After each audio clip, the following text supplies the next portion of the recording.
खबरदार, जो अगर किसी ने मेरी पत्नी के गहने या कपड़े या किसी भी सामान को हाथ भी लगाया तो चलो निकलो, तुम दोनों मेरे कमरे से बाहर निकलो। कहते हुए आकाश ने अपनी दोनों बहनें सोना और मोना को अपने कमरे से बाहर निकाल दिया।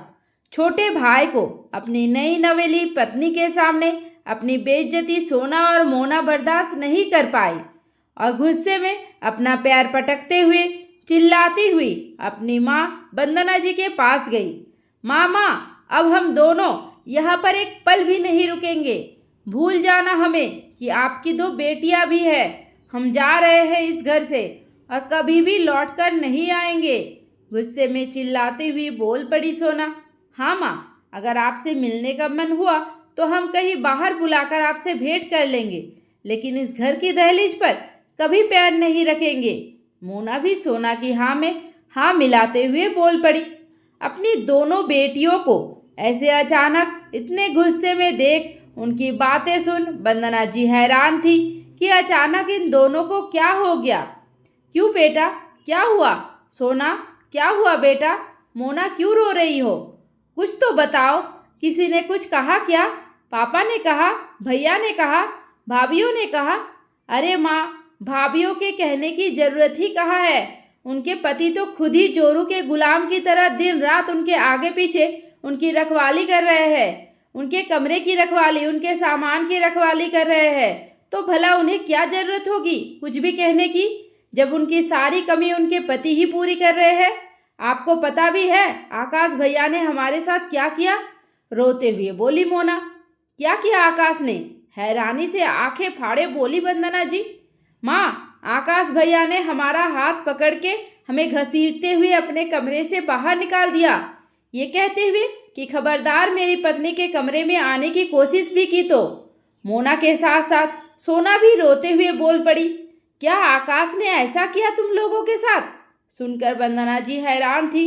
उन्हें विश्वास ही नहीं था कि उनका बेटा उनकी बेटियों के साथ ऐसा करेगा। मोना, सोना, सही कह रही हो ना तुम दोनों?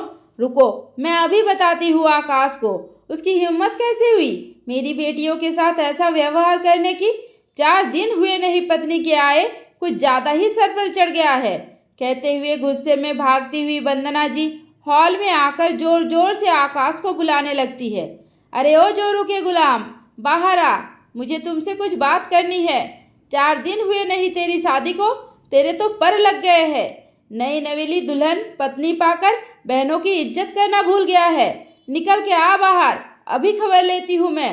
वंदना जी इतने गुस्से में और इतना तेज तेज चिल्ला रही थी कि बाहर से उनके पति संजय जी, बड़ा बेटा राघव, बड़ी बहू पिया भागते हुए हॉल में आए। माँ की आवाज़ सुन आकाश भी कमरे से बाहर निकल आया।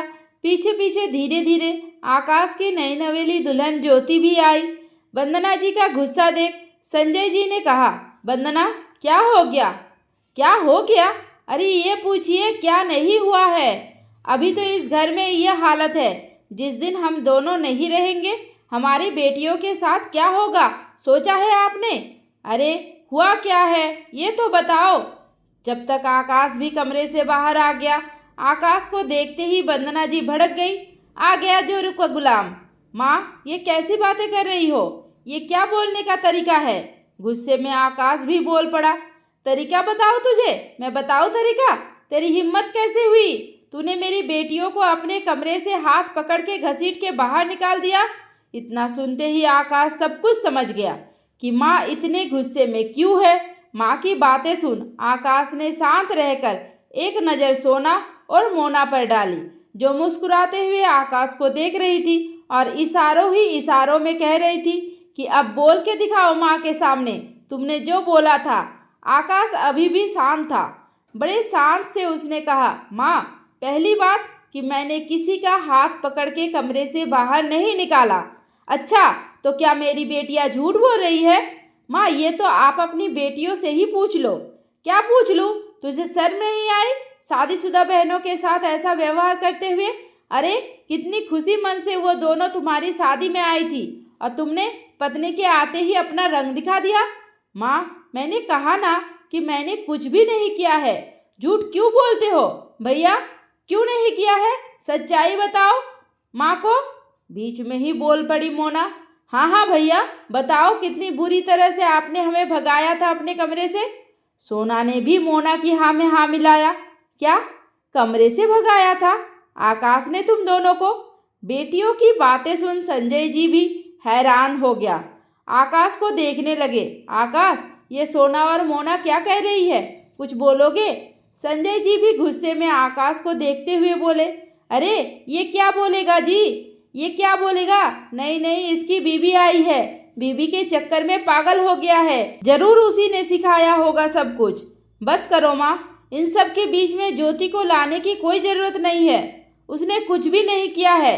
इधर बेचारी ज्योति, उसे कुछ पता भी नहीं, फिर भी सास के मुंह से अपने लिए इतनी तीखी बातें सुन अभी 4 दिन पहले आई ज्योति की आंखों में आंसू आ गए, रो पड़ी वो। आकाश ने एक नज़र ज्योति के ऊपर डाली और माँ की बजाय पापा के पास जाकर बोला, पापा मैं बताता हूँ आपको क्या हुआ है।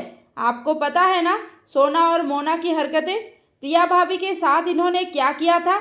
जैसे ही भाभी शादी करके इस घर में आई थी, उसके अगले ही दिन इन दोनों ने मिलकर उनके कमरे की, उनके अलमारी की, उनकी बेड की पूरी तलाशी ली कि प्रिया भाभी क्या क्या लेकर आई है, जिसके चलते एक एक सामान निकालकर इन दोनों ने देखा और जो जो पसंद आया बिना भाभी से पूछे इन दोनों ने सब कुछ अपने पास रख लिया।